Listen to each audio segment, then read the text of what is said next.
नमस्कार। आज हम चर्च करेंगे आप सभी के बीच में।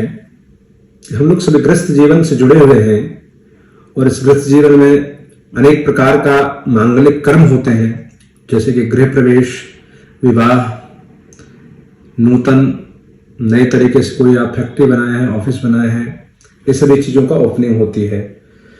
2023 का अभी नवंबर महीना चल गया है, प्रारंभ हो चुकी है और इसमें कुछ एक दिन बचे हैं जिसमें शुभ मुहूर्त मिलेंगे अपने को।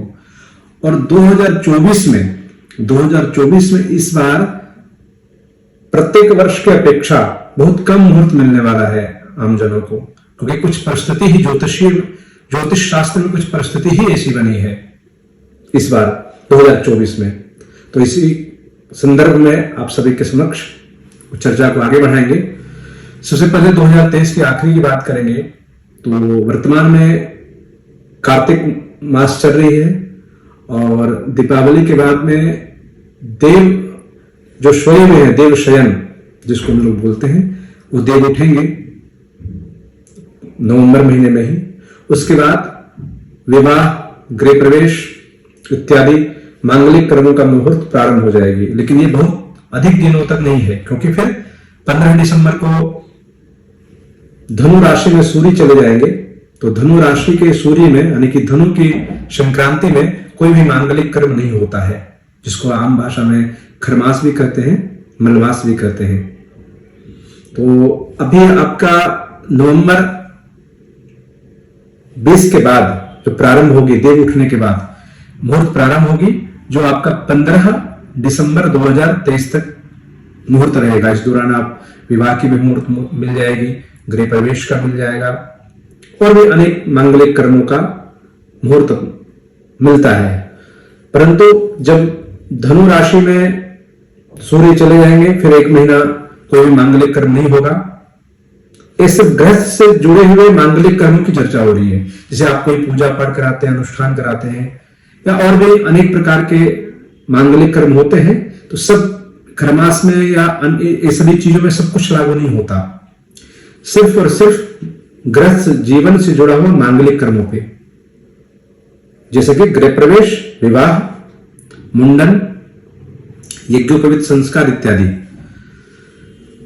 2024 में जब हम प्रवेश करेंगे तो मकर संक्रांति 15 जनवरी 2024 को होगी। उसके बाद मकर में जब सूर्य चले जाएंगे, पुनः मांगलिक कर्म प्रारंभ हो जाएगी। तो उसके बाद में फिर से ये सभी मांगलिक कर्म का मुहूर्त अपने मिलना प्रारंभ हो जाएगा ज्योतिष की गणना के अनुसार। इसके बाद प्रत्येक वर्ष की भांति फिर पुनः सूर्य मीन राशि में जाएंगे, क्योंकि 15 मार्च 2024 को वो मीन राशि में जाएंगे। तो फिर से एक महीना मुहूर्त, मांगलिक कर्मों का मुहूर्त ज्योतिष गणना के अनुसार नहीं मिलेगा। 15 अप्रैल को मुहूर्त प्रारंभ होगी। बस यही से समस्या शुरू होती है। 15 अप्रैल से प्रत्येक वर्ष 15 अप्रैल के बाद प्रारंभ होती है और लगभग जून जुलाई तक चलती है, जब तक देव शयन नहीं होता है। लेकिन इस बार देव शयन से पूर्व जो अपने मुहूर्त मिलते थे, इसमें 2 ग्रह अस्त हो रहे हैं। एक शुक्र अस्त हो रहे हैं और एक गुरु भी अस्त होंगे। तो गुरु या शुक्र के अस्त में कोई भी मांगलिक कर्म नहीं होता है, जिसको आम भाषा में तारा लगना कहीं कहते हैं। तो जब ग्रह अस्त हो जाए, शुक्र और गुरु जैसे महत्वपूर्ण ग्रह, तो ग्रस्त जीवन से जुड़े हुए मांगलिक कर्म करना वर्जित है। इसको अशुभ माना गया है ज्योतिष शास्त्र में। तो ये अस्त हो रहे हैं शुक्र। सबसे पहले शुक्र 29 अप्रैल 2024 को शुक्र अस्त होंगे और 6 मई 2024 को गुरु अस्त होंगे। तो अप्रैल महीने में बहुत कम मुहूर्त है, यानी कि 15 अप्रैल से लेकर 28 अप्रैल तक, इस दौरान आपको मांगलिक कर्मों के मुहूर्त मिल जाएंगे। इसके बाद न विवाह की मुहूर्त है, न गृह प्रवेश की, और ऐसे ही अनेक मांगलिक कर्मों का जो गृहस्थ जीवन से जुड़ा हुआ है। इसका मुहूर्त आपको नहीं मिलेगा। कब से? 29 अप्रैल 2024 से लेकर के। अब प्रश्न होता है कब तक? तो देव शयन के दौरान ये सबसे पहले शुक्र गुरु उदय होंगे, फिर शुक्र उदय होंगे। तो गुरु तो उदय हो जा रहे हैं 3 जून को, लेकिन शुक्र उदय 3 जून को नहीं हो रहे हैं। शुक्र उदय 28 जून को हो रहे हैं। यानी कि आपको 29 अप्रैल से लेकर 28 जून तक कोई भी मांगलिक मुहूर्त आपको नहीं मिलेगा। 28 जून के बाद आपको कुछ एक दिन के लिए फिर मांगलिक मुहूर्त मिलेंगे, लेकिन फिर देवशयन हो जाएगा, फिर 4 महीने के लिए। तो देवशयन इस बार 17 जुलाई की हो रही है, 17 जुलाई 2024 को, और देव उठेंगे नवंबर में, 12 नवंबर 2024 को। यानी कि इस दौरान देवशयन में कोई भी मांगलिक कर्म नहीं होता है। कुछ एक भावों में होते हैं, पंजाब इत्यादि में लोग कर लेते हैं। इस बार देखे होंगे वो पितृपक्ष, या उससे पहले एक आम आदमी पार्टी का नेता ने और एक अभिनेत्री का विवाह पितृपक्ष के दौरान या उसके आगे पीछे हो गया, तो लोग आप करने लगे हैं। जिसे सुविधा शास्त्र के अनुसार और ज्योतिष की गणना के अनुसार जो हमारी परंपराएं भी चलती आ रही वो अलग अलग प्रदेशों में, इस दौरान देवशयन के दौरान, जिसको चातुर्मास कहते हैं, हमारे संत महापुरुष सन्यासी वर्ग उस दौरान एक जगह स्थिर रहते हैं, यात्रा नहीं करते हैं और चातुर्मास का पालन करते हैं।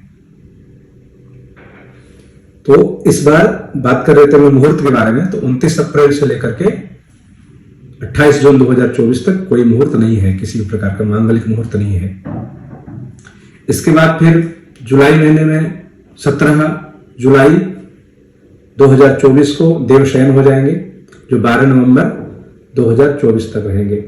यानी कि 12 नवंबर के बाद, और जब तक धनु की संक्रांति नहीं आती है, सूर्य धनु राशि में नहीं चले जाते हैं, तब तक मुहूर्त मिलेंगे। यानी कि वो 14-15 दिसंबर 2024 तक। 14-15 2024 के बाद फिर से 1 महीने का खरमास लग जाएगा। 2025 में तो हम नहीं जा रहे हैं, 2024 तक की चर्चा करेंगे। 2024 में नवंबर 12 से लेके दिसंबर 15 तक आपको मांगलिक कर्म से जुड़े हुए मुहूर्त मिल जाएंगे। उसके बाद फिर से खरमास या मलमास लग जाएगा 1 महीने के लिए, जो 15 जनवरी 2025 को मकर संक्रांति जिस दिन होगी, उसके बाद फिर मुहूर्त अपने मिलना प्रारंभ हो जाएगा। अब इसमें कुछ प्रश्न होता है कि इसमें क्या करना चाहिए, क्या नहीं करना चाहिए, कौन सी पूजा करानी चाहिए, कौन सा कर्म इसमें होगा, कौन सा नहीं होगा। तो सादा सिंपल सा सरल सा सूत्र है, आपसे आपका गृहस्थ जीवन से जुड़ा हुआ, जैसे कि विवाह, गृह प्रवेश, नूतन व्यापार प्रारंभ, कोई ऑफिस का ओपनिंग, कोई फैक्ट्री का ओपनिंग, इस दौरान नहीं करना चाहिए। जैसे भागवत की कथा हो गई, पुराणों की कोई भी कथा हो गई, ये सभी कार्य होते हैं। ग्रहों का जप हो गया, या फिर किसी भी प्रकार से आप जो पूजा सकाम अनुष्ठान करते हैं, ये सभी कार्य किए जाते हैं। इसमें मनाही नहीं है, क्योंकि सकाम अनुष्ठान है। एक प्रत्येक व्यक्ति का कुछ ना कुछ उद्देश्य होता है करने का, और ये कोई जीवन से जुड़ा हुआ नहीं है। मांगलिक कर्म ये आपकी गृहस्थ जीवन से जुड़ा हुआ नहीं है। कोई बीमार है तो कोई पूजा कराता है, कोई परेशान है तो कोई पूजा कराता है, या फिर कोई अपनी आयु वृद्धि के लिए, कोई वंश वृद्धि के लिए, कोई विवाह के लिए, कोई संतान प्राप्ति के लिए, या किसी प्रकार से बाधा आ रही है जीवन में, ग्रहों की बाधा हो या और किसी प्रकार की बाधा हो, इन सभी के लिए पूजन होता है। तो ये सभी पूजा होते रहेंगे, मुहूर्त देख करके, चंद्रमा इत्यादि नाम के अनुसार मुहूर्त देख के ये सब होते रहेंगे, परंतु इस दौरान ये सभी कार्य नहीं होंगे।